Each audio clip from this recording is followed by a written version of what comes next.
Hello. तो अभी जो मैंने टेस्ट कराई थी और किसी न किसी कारणवश टल जाता है, हल नहीं पाता है, तो उसी टेस्ट का मैट्रिक्स एंड एक्सपोनेंशियल फंक्शन और लॉगरिथम फंक्शन का ये आपका 51 से शुरू होता है। A and B are the two square matrices of order 3 and determinants 2 and determinants B equal to 3 है। Then the determinants of A B, बहुत सिंपल सवाल, and determinants of A B जिसको हम लोग ऐसे कहते हैं, इसका मान तो होता है ए क्यों होता है, अगर और इसका मान होता है दिस। ये दो फार्मूले का यूज हम लोग करते हैं, जहाँ जो एन है that is the order of the matrix. Very simple question, बहुत ही ऑर्डर ऑफ द मैट्रिक्स। तो यहाँ से जो हमारा ए बी है, जो ऑर्डर ऑफ ए बी है, ए बी आपका है 3x3 का, इसलिए डिटर्मिनेंट्स ऑफ 2ab करेंगे तो हो जाएगा 2 to the power Q determinant of A and determinant of B. तो 8 and determinants of A equal to 2 and determinants of B equal to 3। तो ये होगा आपका 48। सिंपल सा question 48। Okay, the next question हम लोग चलते हैं। The system of the equation and this is consistent. तो इसको हम लोग कहीं से लगा सकते हैं। अगर इसको रैंक मेथड से निकालेंगे तो कोएफिशिएंट ऑफ द मैट्रिक्स, ये सॉरी यहाँ से निकाल देंगे, तो इसका जो कोएफिशिएंट निकालेंगे तो ये जो होगा आपका 1 1 एंड -2, और इसको लिख सकते हैं 1 -2 1 एंड -2 अगेन 1 1, और इसको हम लोग लिख सकते हैं ए बी। और हम जानते हैं कि कोई मैट्रिक्स या लीनियर इक्वेशन अगर वो उसका सॉल्यूशन यूज करता है, so the rank of A is equal to the rank of augmented matrix की। इसको अगर आप चाहें तो R1 plus R2 plus R3 जोड़ेंगे 0 0 0 एंड 1 -2 1 -2 1 एंड 1, और इस तरह से ये A plus B plus C B and C आप देख के बता सकते हैं कि इसकी तो रैंक 2 हो जाएगी। अगर ए प्लस सी भी 0 हो जाए तो rank of the matrix is equal to rank of the augmented matrix. इसलिए अगर ये कंसिस्टेंट है तो A plus B plus C का मान 0 होना चाहिए। तो इसलिए आप इसको कह सकते हैं okay this question A plus B plus C equal to 0, so we can this. आगे हम लोग चलते हैं सवाल को लेके। वेरी इजी क्वेश्चन, बहुत ही इजी है। A and B have the 4 and 8 elements. ये A and B have the 4 and 8 elements respectively, then what can be maximum the minimum number of element in A cross B में। This question is not related to the matrix, this question is not related to the matrix. और number of element and A cross B में number of element in A into number of element in B, और ये होगा आपका 32, और यही maximum होगा और यही मिनिमम होगा। ठीक, आगे चलते ही मैक्सिमम होगा और यही हमारा मिनिमम होगा। सेकंड क्वेश्चन हम लोग कह सकते हैं। थर्ड क्वेश्चन आप देखिए, ये कह रहा है कि बताएं कि ए इनवर्स बी इनवर्स का मान क्या होगा। तो हम ऑलरेडी जानते हैं, आप इतना मालूम होगा कि जब इसको आप हल करोगे, आप जानते हैं कि इसको आप हल करेंगे तो इसकी वैल्यू जो आएगी वो आएगी हमारा A B C into 1 plus A plus 1 plus B into 1/c is equal to 0। तो अगर ये कह रहा है तो जब इसका मान आप 0 करेंगे तो no doubt 1/a plus 1/b इसका मान -1 हो जाएगा। The question is this. फिर हम लोग आगे चलते हैं, बहुत सिंपल क्वेश्चन है आगे। द नेक्स्ट क्वेश्चन आप देखिए कि a to the power n क्या होगा। तो जब भी आपको ऐसा क्वेश्चन मिले तो पहले n बराबर 1 कर लीजिए। n बराबर 1 करेंगे तो क्या होगा, n बराबर 1 करेंगे तो इसका मान यही आएगा। तो जैसे 1 करें यहाँ यानी ये भी आपका उसमें है, लेकिन ये बराबर 1 करेंगे तो ये 3 तो हो जाएगा, ये भी -4 हो जाएगा, ये भी -1 हो जाएगा, लेकिन ये 2 हो जाएगा, कट यहीं चला गया। n बराबर 1 करेंगे तो ये 4 हो जाएगा, तो ये यहीं कट गया। और ये करेंगे तो 3 -4 एंड n एंड -1, तो ये दोनों बनता है। इसलिए हमको एक और निकालना पड़ेगा, और ये स्क्वायर करेंगे तो ये मान होगा हमारा 3 - 4 एंड 1 - 1 एंड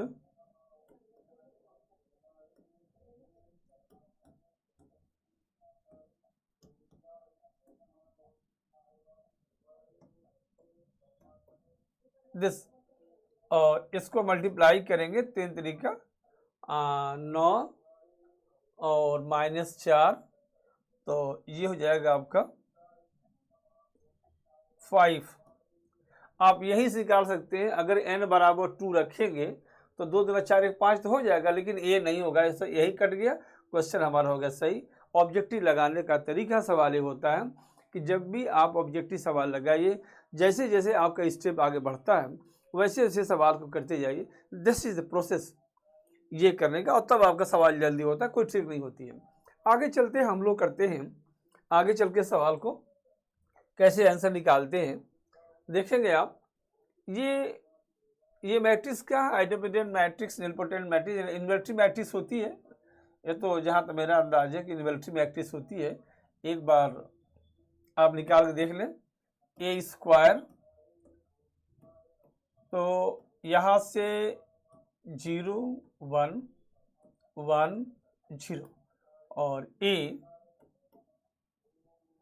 0 1 1 0 और ए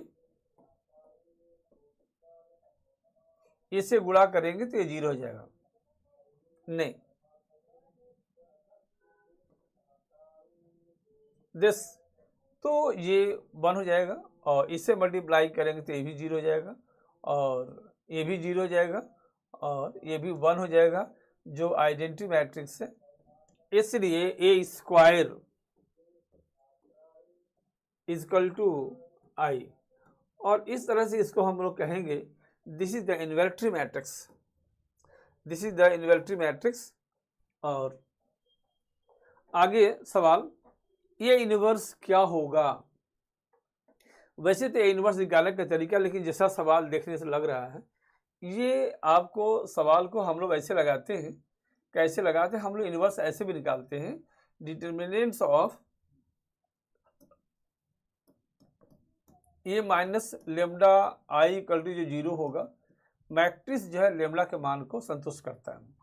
और इस तरह से इसको निकालेंगे तो 1 माइनस लेमडा -1 1, और ये जो होगा आपका ये 2 1 minus lambda 0 and 1 0 and minus lambda, ये जो मान होना चाहिए 0 होना चाहिए। और मुझे तो लगता है कि इसको तोड़ेंगे तो 1 माइनस, और यहाँ से ये होगा आपका लेमडा इंटू लेमडा +1, और माइनस कर दे प्लस हो जाएगा, ये -2 लेमडा, ये दिस दिस, इसको छोड़ देंगे तो माइनस 2 लेमडा माइनस, यानी ये हो जाएगा आपका 2 लेमडा। देखिए इसको छोड़ देंगे तो माइनस 2 लेमडा फिर प्लस कर देंगे और ये भी हो जाएगा आपका दिस, इसको तोड़ेंगे हम, ये छोड़ दिया तो माइनस माइनस प्लस हो गया, दिस माइनस 2 लेमडा ही होगा, दिस माइनस 2 लेमडा। इसको करेंगे तो आपका आ जाएगा lambda plus 1 is equal to 0। और इस तरह से 1 minus lambda and lambda square plus lambda and minus lambda plus 1 is equal to 0 and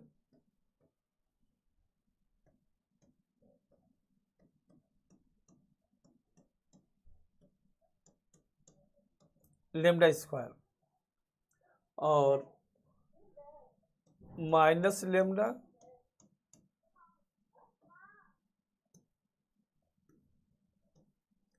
and lambda equal to 1। और इसको ये जो होता है आपका ये आइडेंटिटी मैट्रिक्स हो जाएगी, मैट्रिक्स में अगर करेंगे तो, और ए से जब हम मल्टीप्लाई करेंगे ये इनवर्स है तो ये square equal to A inverse होना चाहिए, इसलिए ए इनवर्स का मान जो होगा आपका ये स्क्वायर। केले हैमिल्टन थ्योरम से प्रूव कर ज़्यादा अच्छा है, और ऐसे भी प्रूव करेंगे तो कर तो सकते हैं, बहुत बड़ी बात नहीं है इसके एडजॉइंट में। लेकिन ये कि पहले आपको एडजॉइंट मैट्रिक्स निकालना पड़ेगा या कुछ और तरीके अपनाने पड़ेंगे, लेकिन पूरा निकालना पड़ेगा, क्योंकि ये जो है अगर आप निकालेंगे इसका इनवर्स तो एक रूप में नहीं आएगा, ये मैट्रिक्स के रूप में आएगा, ये इनवर्स की कोई मैट्रिक्स आएगी और ये जो दिया हुआ है ए स्क्वायर के रूप में दिया हुआ है, इसलिए आपको उसका यूज नहीं कर सकते।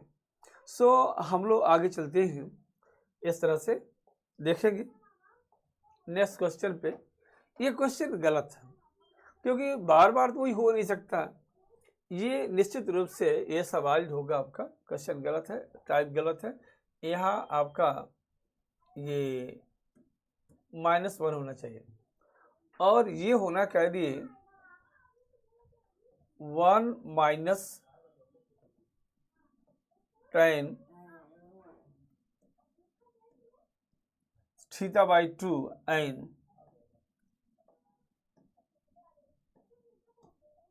वन, और इसका जो इनवर्स होगा इसको इंटरचेंज कर देंगे, उतना ही रहेगा, and 1 minus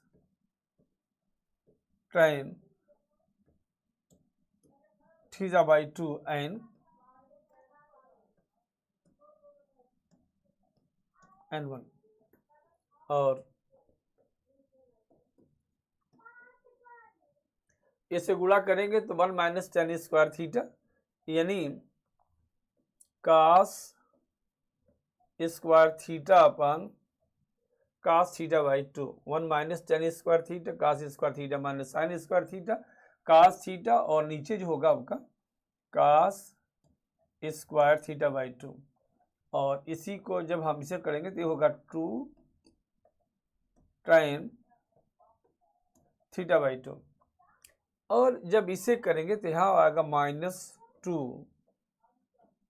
tan theta by 2, और यहाँ भी cos square theta and cos square theta by 2, जब इसे गुणा करेंगे हम लोग तो यहाँ से ये माइनस tan स्क्वायर थीटा और 1 minus tan square theta means यही होगा, ये इसे मल्टीप्लाई करेंगे तो ये फिर 1 माइनस tan स्क्वायर थीटा हो जाएगा। और इस तरह से इसको अगर हम हल करेंगे, थोड़ा सा मन में कैलकुलेट करते हैं, तो ये cos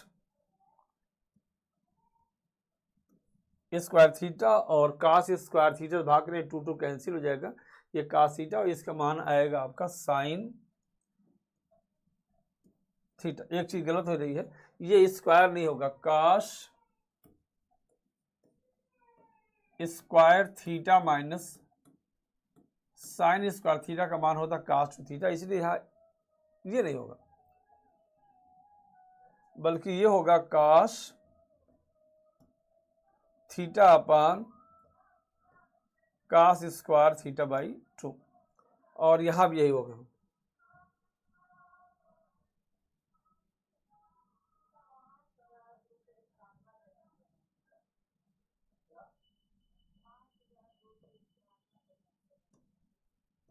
cos थीटा और ये होगा cos और sine theta and cos theta, और ये माइनस हो जाएगा। इस तरह से ए का मान जब निकालेंगे हम लोग तो ए की वैल्यू आएगी cos थीटा एन, बी की वैल्यू आएगी साइन थीटा, और ये होगा आपका दिस इनवर्स कैसे निकालते हैं, इनवर्स इसको माइनस कर देते हैं और इसको इंटरचेंज कर देते हैं। अगर 2x2 की मैट्रिक्स है तो इनवर्स निकालना बहुत आसान होता है, इट्स वेरी इजी। और इस तरह से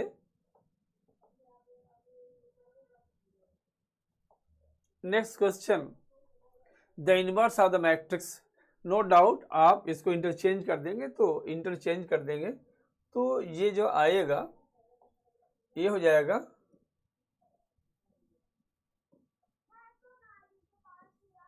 2 4 एंड -1 -7, सबसे इजी -1 -7 और 2 4, दिस ऐसे करते हैं। तो जब भी आप 2x2 की कोई मैट्रिक्स दी हो और उसका हमको निकालना हो इनवर्स, तो डायगोनल से एलिमेंट को इंटरचेंज कर दीजिए और उसको इसका साइन चेंज कर दीजिए, हो जाएगा वेरी इजीली और जल्दी सवाल हो जाएगा। The inverse of the matrix, next question,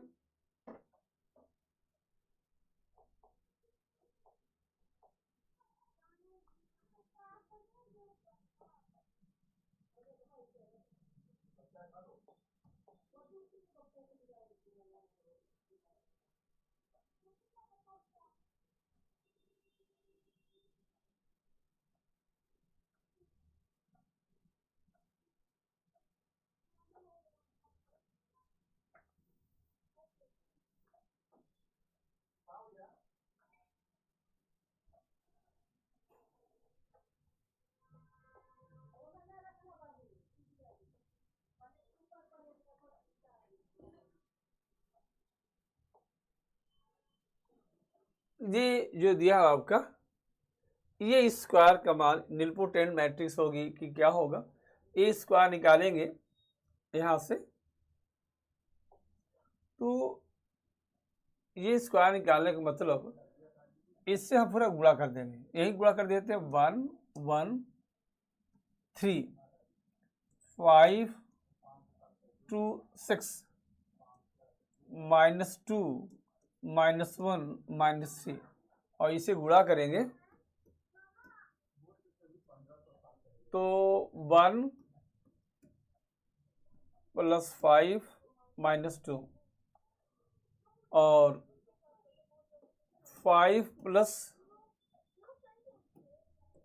10 -12 और -10 -5 n + 6। तो अगर निलपोटेंट मैट्रिक्स होती तो ये 0 हो जाता, तो ये तो हो नहीं सकता। आइडेंटिटी मैट्रिक्स होता तो आइडेंटिटी मैट्रिक्स में ये 1 आता, ये हो नहीं सकता क्योंकि ए स्क्वायर = ए होता, ये हो नहीं सकता। और स्केलर मैट्रिक्स में अगर होगा तो स्केलर मैट्रिक्स ये होता, इस तरह की मैट्रिक्स को स्केलर मैट्रिक्स कहते हैं। जैसे मान लीजिए 2 0 0 0 2 0 0 0 2, डायगोनल एलिमेंट्स जो होते हैं हमेशा बराबर होते हैं, और इसमें हम देखेंगे और बाकी शेष जब 0 होता है तो 0 हो ही नहीं रहा, इसलिए आंसर हमारा होगा 10। कभी भी हम लोग ऑब्जेक्टिव सवाल जब लगाते हैं तो ऑब्जेक्टिव सवाल को कभी भी ऑब्जेक्टिव सवाल को हम लोग कभी भी जब लगाते हैं तो पूरी सवाल नहीं लगाई जाती है, बीच से रास्ते से हम लोग निकालते हैं उसका आंसर। आगे चलते हैं हम लोग, देखते हैं नेक्स्ट क्वेश्चन। ये का मान क्या होगा, बड़ा विलियन क्वेश्चन है, पुराने ज़माने में ये पीछे में पूछा जाता था। इसका आंसर तो मैं समझता हूँ पहले से रहता है, और इसका आंसर जो है मैं समझता हूँ कि हम लोग करते थे और यही आता था। लिख करके देख लीजिए, जैसे करना कैसे चाहिए, अगर 1 बराबर 1 करेंगे तो ये आएगा 10, तो ये भी हो सकता है ये भी हो सकता है, ये भी हो सकता है, और ये भी हो सकता है। अब इसे काम नहीं चलेगा, इसलिए हमको ए स्क्वायर निकालना ही पड़ेगा, और ए स्क्वायर निकालेंगे तो 1 a 0 1, और यहाँ से फिर 1 a 0 and 1, और इस तरह से निकालेंगे हम लोग इसको 1 0 2 a and 1। तो n बराबर 2 करेंगे तो ये तो हो नहीं सकता, और ये हो नहीं सकता, और चूंकि यहाँ 2 आ गया है इसलिए ये हो नहीं सकता। आंसर हमारा होगा दिस सी, आंसर होगा हमारा सी। ऐसे तरह के सवालों को लगाते हैं तब जाके हमारे सवाल 10 मिनट या 20 मिनट में लगते हैं। देखिए मैं एक्सप्लेन भी कर रहा हूँ, the value of the determinants of the matrix. तो अगर आपको निकालना है तो ये ऐसा दिया हुआ है, यहाँ ये जो चीज़ दिया हुआ है इसके चारों तरफ 0 है, इसलिए इसके अराउंड आप इसको एक्सपेंड करिए, और इसके अराउंड एक्सपेंड करेंगे छूट जाएगा तो cos स्क्वायर थीटा माइनस और minus plus sine square theta, और इसकी वैल्यू क्या हो जाएगी 1। दिस जब भी इस तरह का आपको दिया होगा अगर हम इसके प्रति करें तो आंसर तो सेम आएगा, लेकिन ओवरली नहीं लग पाएगा और आपको टाइम लग जाएगा। तो जब देखते हैं कि ये सारे 0 हैं, जहाँ सब में 0 हो एक बचा हुआ है तो इसी के अराउंड लेंगे और इसकी वैल्यू हमारी आ जाएगी 1। So now let us come to the next question. और हमारा नेक्स्ट क्वेश्चन क्या है, the next question, if the square of the matrix n cross n where a is identity matrix then trace of the matrix क्या होगा। Trace जो होता है वो डायगोनल एलिमेंट्स के जो होते हैं आपका सम होता है। अगर 2 क्रॉस 2 के मैट्रिक्स है तो ट्रेस 2 हो जाएगा, 3 क्रॉस 3 के मैट्रिक्स है तो डायगोनल एलिमेंट 3 हो जाएंगे। अगर आपका identity matrix of n cross n है, नो डाउट इसका जो आंसर होगा वो होगा दिस। ये जो आंसर होगा आपका क्या होगा, जैसे कोई आइडेंटिटी मैट्रिक्स मान लीजिए 1 क्रॉस 1 की है, 2 क्रॉस 2 की है, तो इसका trace of the matrix diagonal elements का एडिशन होता है 2 हो जाएगा, और 3 क्रॉस के 3 हो जाएगा, n क्रॉस के n के तो n हो जाएगा। So the I think this no any problem. और आगे के चलते हम लोग सवाल में, the inverse of the matrix, no doubt आप इसका साइन को चेंज कर देते हैं और मैट्रिक्स को चेंज कर देते हैं, तो माइनस आई और आई हो जाएगा, और इस हिसाब से ये आपका मैं समझता हूँ ये चेंज हो जाएगा और आंसर होगा आपका सी दिस। अब हम देखते हैं आगे चल के 65 क्वेश्चन एंड द मैट्रिक्स की लास्ट क्वेश्चन।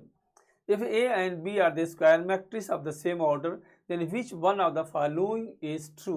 ए बी डैश होता है, बी डैश ए डैश के बराबर होता है, इसलिए आपका ये सही हो नहीं सकता, ये भी नहीं होता है मैट्रिक्स से, ये क्वेश्चन गलत है। अगर ये डैश होगा तो आंसर हमारा ये होगा और यही होना चाहिए। अगर नहीं है तो इसमें कोई सही नहीं है, अगर मान लीजिए नहीं दिया हुआ है तो कोई सही नहीं है, और इस तरह से अगर ये बात है तो इसका आंसर, अगर क्वेश्चन नहीं है तो इसका आंसर एन होगा। हालांकि क्वेश्चन के नेचर से ऐसा नहीं लगता है कि ये सवाल आपका ये ऐसा होना चाहिए। So okay, thank you. मैं अभी आधे घंटे बाद आता हूँ जो शेष क्वेश्चन हल करना, so that is related to the exponential and the logarithm series. और हम आपको नेक्स्ट इस पोस्टेड में देखिए कि लॉगरिथम और एक्सपोनेंशियल सीरीज को बड़े से बड़े सवालों को छोटे में कैसे लगाते हैं, मैं आधे घंटे बाद। Okay, thank you.